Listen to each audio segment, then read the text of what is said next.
Then I asked this woman, what makes a man a man? Some say it is in violence, the strong man shows his hand.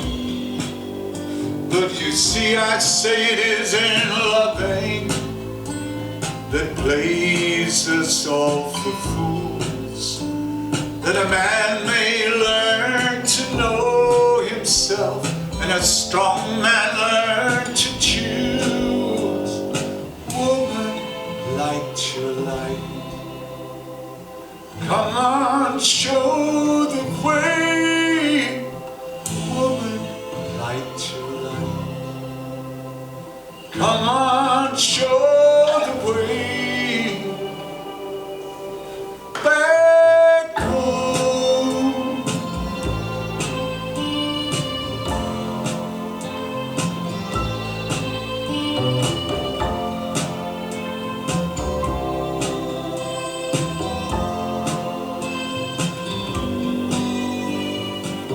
She said, I have been broken, but I regained my soul.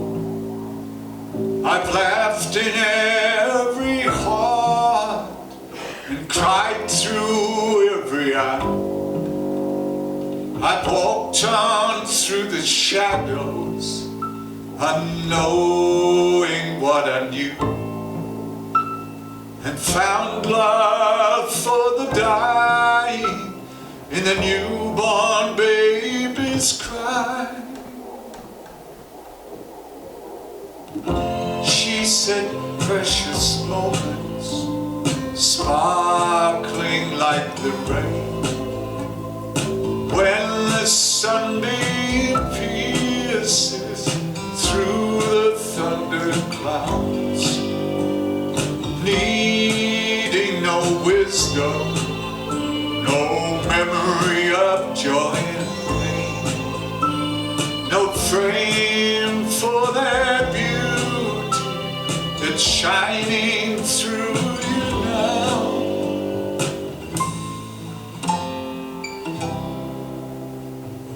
Come on, show the way. Woman, light your light. Come on, show the way.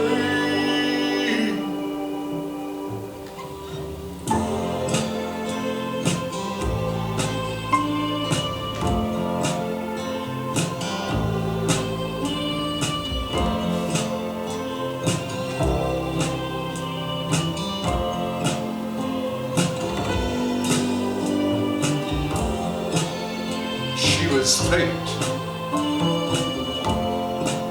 she was destiny. She took me far beyond the shores of my dreams. She opened to me the sacred world, where everything is precisely what it means.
My professional musical career began in Paris when I was 23, with beatniks, transvestites, jazz giants, famous painters, mafia dons, presidents, models, and sex traffickers.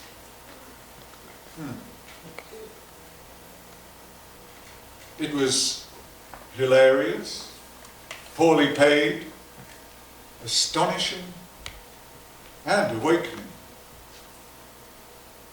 3 years later, I was at the top of the hit parade with an avant-garde approach not usual for the pop rock blues scene. And now, at 73, I live in a solid yurt. That's me there, reading 2 books at the same time. One is called Leaders, and that's by the guy who managed Manchester United for a long time, the most successful manager in the history of football. The other is by somebody who wanted to, oh, you can see it there, Food of the Gods by Terence McKenna, showing how human thought only developed because all the tribespeople took soma and expanded the capacity of their minds through taking what was in those days a normal thing, but is now made illegal because it undermines the terrible capitalist way of looking at life. Anyway, there it is, that's what I'm reading. There's my yurt, the wall of it.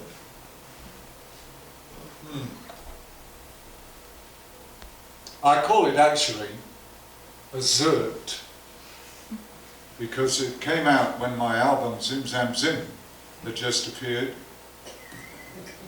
and it's not really like the canvas structure, it's modern structure. It'll float.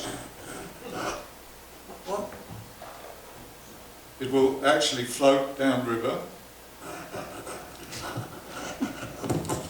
and we're actually thinking of putting an engine on it to drive it round and round. Yeah, why not? I thought of my life, hey, this is the time when I'm going to have fun. I'm going to play with everything. So I decided I'd live in a cheap house, in a cheap way, next to an artist community in a yurt, and use my money just on music and anything else I fancy. So I don't really have a house at all. I'm actually involved, oh, that's straightforward, in action to preserve the buildings in which craftsmen, artists, skateboard park operatives, music schools for rock and roll performance, hip-hop and beyond, high-quality furniture makers, kayak makers, and metal workers all work together. The buildings there are historic buildings. They're some of the first iron-made buildings. And they've been there for hundreds of years and can live for a long time in the future doing the same. The area down there is a crucible of modern problems and solutions that you find all over the world because of the form of government we've chosen to let exist.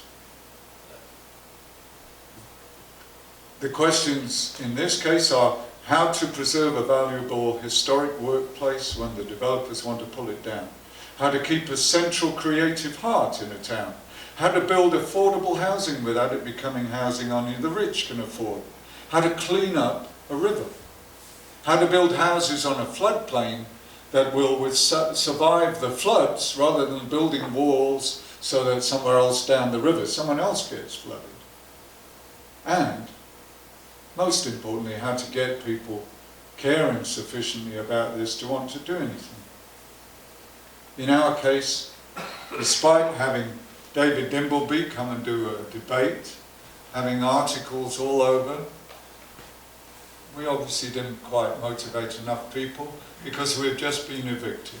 There I am, outside in the sun. Beautiful. Ah.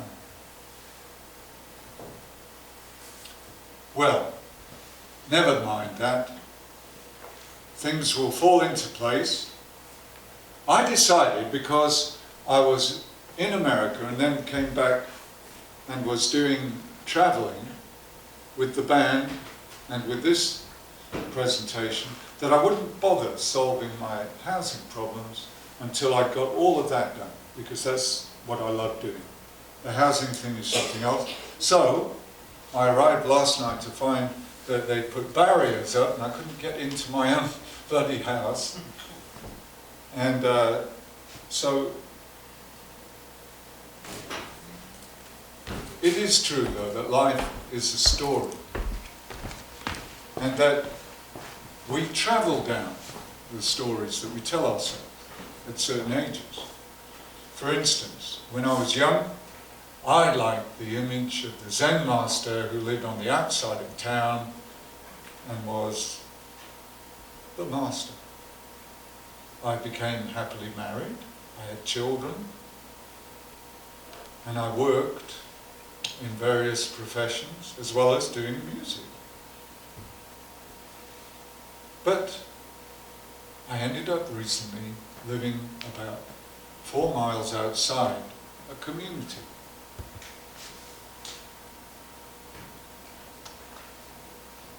One day I thought to myself, well, why am I doing that? Am I still the same person that I was when I was young and thought that's what I wanted to do? I'm doing it now. Is that really what I want to do? No. So I moved into the community and I became one of them. And I think that when we step out of our conditioned ways of being, taught to us or borrowed from whatever we've been in contact with, we begin to think intelligently about life. And if we get any luck at all, we stop thinking and making plans, and we find a different place to come at life from.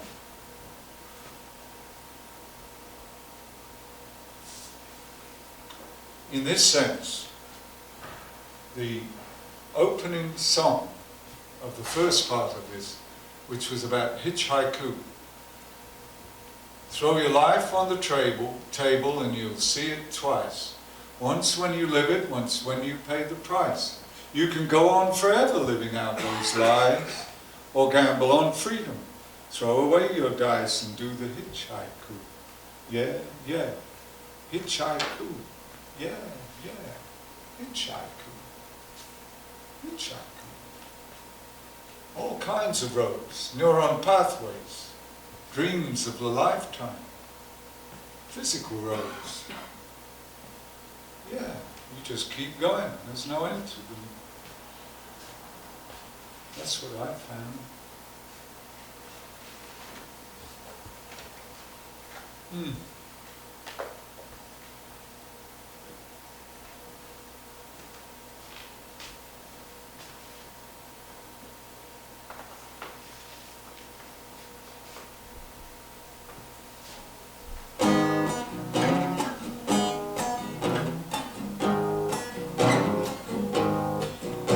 Civilization is crumbling, you know it may come to an end. Everybody knows, but most people just pretend.